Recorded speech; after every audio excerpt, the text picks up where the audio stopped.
internacional após incidentes no sul do Líbano.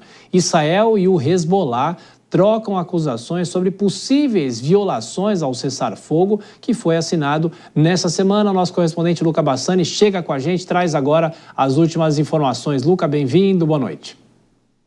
Boa noite a você, Thiago, a todos que nos acompanham. Como nós estamos monitorando toda essa semana, este acordo de cessar-fogo que foi selado entre Hezbollah e Israel deverá ter duração mínima de 60 dias. Mas hoje, já no segundo dia, já há acusações mútuas da quebra daquilo que foi acordado entre os mediadores e também os beligerantes. De acordo com os israelenses, a parte sul do Líbano, que fica próximo à fronteira de Israel, não deveria ter a presença de nenhum terrorista do Hezbollah, nenhum membro do grupo, algo que foi observado pela inteligência israelense em algumas localidades desse território, com suspeitos, inclusive, armados, ou seja, uma violação já clara não só deste acordo de cessar-fogo, mas de uma resolução internacional do Conselho de Segurança de 2006, a resolução 1701, que determina que nesta área do território libanês o Hezbollah não pode atuar. No lado do Hezbollah, todavia, também há acusação de que, para civis que estavam retornando às suas casas, Israel teria aberto fogo contra essas pessoas, algo que também não conseguiu ser confirmado ou verificado de maneira independente. Aquilo que a gente vê, todavia, neste cenário é que muitas pessoas, centenas de milhares de pessoas, têm feito o seu regresso às suas casas, o deslocamento dentro do Líbano, lembrando que cerca de 1,4 milhão de libaneses deixaram as suas casas durante esse período de guerra, cerca de 25% da população, e agora há o temor de que essas pessoas estejam voltando para uma região que não esteja completamente segura. Afinal, nem todas as regiões estão dadas pelas autoridades como certas, de que não haverá o conflito, além, é claro, deste monitoramento dos mediadores americanos, franceses e dos próprios agentes lá no Oriente Médio, para que esse conflito não se torne novamente um conflito quente, não se transforme novamente em uma guerra e possa, de fato, acabar vitimando mais pessoas. Nós vamos ficar de olho. Por enquanto não houve uma quebra definitiva, não recomeçou a guerra, mas essas acusações são preocupantes para os próximos dias. Discussão Internacional, o nosso Luca Bassani sempre com a gente. Boa sexta-feira para você, a gente volta a se falar amanhã.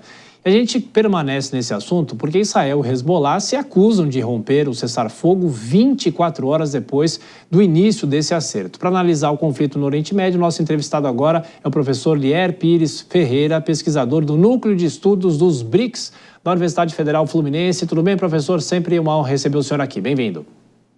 Olá, Thiago. Boa noite. Professor, uma pergunta talvez muito básica, Por que existe o cessar-fogo se as duas partes desrespeitam?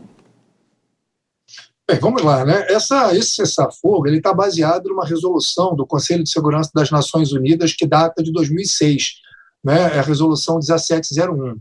E, na verdade, ela é um acordo mediado pelos Estados Unidos, do ponto de vista mais objetivo. As informações que nós temos da comunidade acadêmica internacional é de que esse acordo também está sendo mediado pela diplomacia iraniana, pela diplomacia russa e, mais distantemente, pela diplomacia chinesa. Então, assim, ele conta, de alguma forma, com o aval das grandes potências que têm interesses ali. As áreas que Israel está ocupando são as áreas do sul do Líbano, ou seja, as áreas que são situadas ao sul do rio Litani, e, na verdade, esse cessar-fogo ele acaba sendo necessário. Por quê? Por um lado, o Hezbollah vem sendo desgastado na sua capacidade operacional, e também vem custando, de alguma forma, nesse modelo de guerra de exaustão, bastante, do ponto de vista financeiro, para o seu principal financiador, que todos nós sabemos, é o Irã.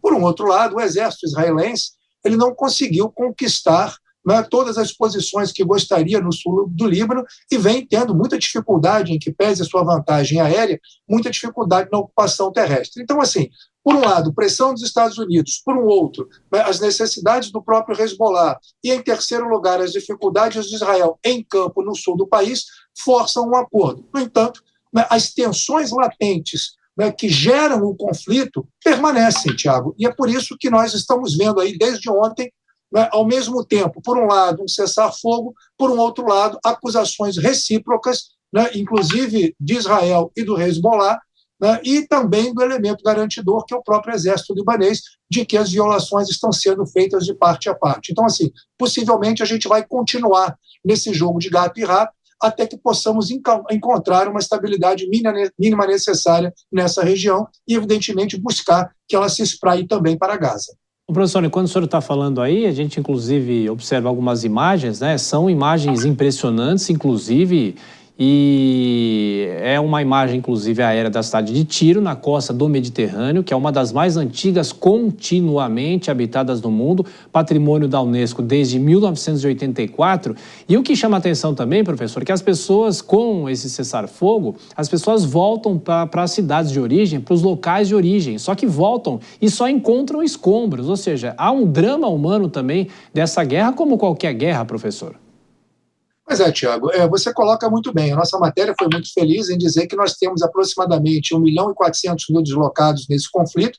Grande parte desses deslocados, né, são de libaneses, né, dessa região do sul do Líbano, né, que foram para áreas consideradas no centro-norte mais seguras e que não estavam, né, com a ocupação israelense, e nós também temos um percentual menor, mas também evidentemente significativo, porque estamos falando de vidas humanas e todas as vidas importam, sejam libaneses, israelenses, enfim, né, de aproximadamente 65, 70 mil pessoas que nas cidades das fronteiras, né, do norte de Israel com o sul do Líbano também estão voltando para casa. Evidentemente, né, como a ocupação está se dando no sul do Líbano, essas cidades, né, dessa região são aquelas mais devastadas. Felizmente, esse drama humanitário, como você também teve a oportunidade de bem pontuar, são elementos que perpassam todos os grandes conflitos armados e muitas vezes, Tiago, infelizmente, né, o drama humanitário é o que tem menor peso na equalização do conflito, seja através de um cessar-fogo, seja através da paz definitiva pela qual todos nós almejamos.